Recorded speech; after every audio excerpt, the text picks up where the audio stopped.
महाराष्ट्रातील तमाम आदिवासी बांधवांना सर्वप्रथम जय आदिवासी, जय सेवा, जय जोहार। आज आपण बघतोय महाराष्ट्र राज्यामध्ये आदिवासी तरुणांची मोठ्या प्रमाणात बेरोजगारी सुरू आहे। आज आदिवासी विद्यार्थ्यांनी पदवीधर, पदव्युत्तर, लॉ, मेडिकल, इंजिनिअरचं चांगलं शिक्षण होऊ नये आज घरीच आहेत। याला कारणीभूत आदिवासी समाज असलेले 27 आमदार, 4 खासदार आहेत। हे फक्त आदिवासींच्या टाळवरचं लोणी खाण्यात व्यस्त आहेत, परंतु आदिवासींची तरुणांची बेरोजगारी दूर करण्यासाठी कुठलाही प्रयत्न करत नाही। परंतु आदिवासींसाठी जो पेसा कायदा अंमलात आणला, त्या पेसा कायद्याचे जे 17 संवर्गीय जे पद आहेत ते अजूनही भरले गेले नाहीत।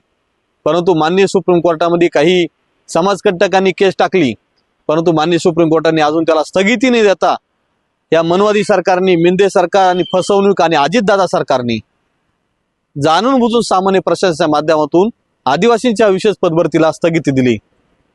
परंतु या निषेधार्थ आणि आदिवासींची तरुणांची बेरोजगारी दूर होण्यासाठी दिनांक 1 ऑगस्ट 2024 पासून महाराष्ट्रातील सर्व आदिवासी तरुण एकत्र येऊन गोल क्लब मैदान नाशिक येथे राज्यव्यापी बेमुदत आंदोलन करणार आहेत।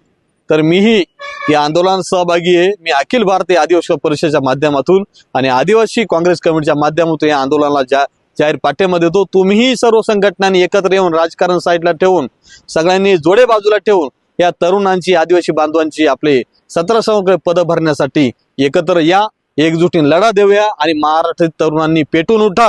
आजच तुमच्या हक्काची विशेष पदभरती घ्या, अन्यथा तुमच्या हक्काचं कधीही मिळणार नाही।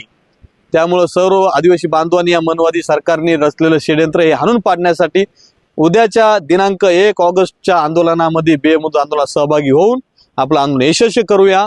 जय आदिवासी, जय सेवा, जय जोहार।